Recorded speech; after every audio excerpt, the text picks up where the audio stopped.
Mga anyong lupa. Ito ay tumutukoy sa mga natural na bahagi ng kalupaan na matatagpuan sa ating paligid.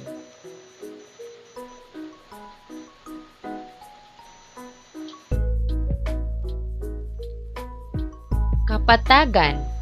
Mababa, malawak na patag ng lupain na maaaring taniman. Mainam ito sa pagsasaka, pagtatayo ng mga kabahayan at paaralan at sa pangangalakal kaysa sa mga talampas at mga bundok.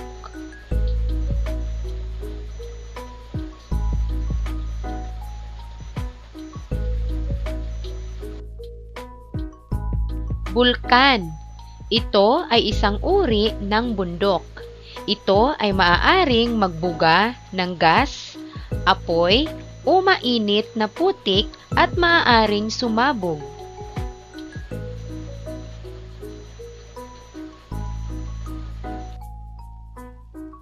Lambak.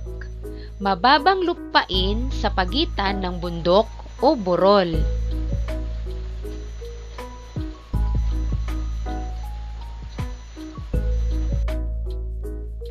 Bukid.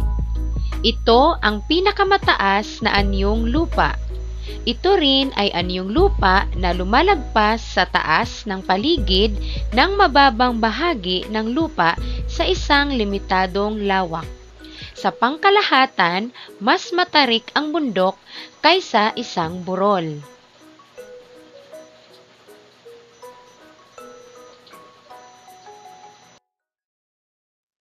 Isla. Maliit na anyong lupa na napapaligiran ng tubig.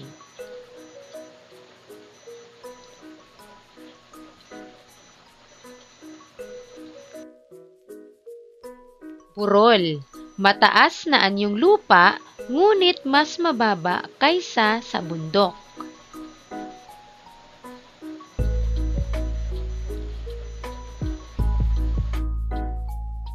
Talampas. Ito ang lupang dalata o patag na itaas ng bundok.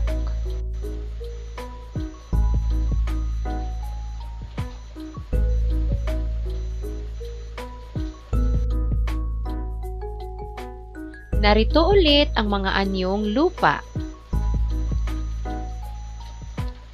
Kapatagan, burol, lambak, talampas, bukid, bulkan, at isla.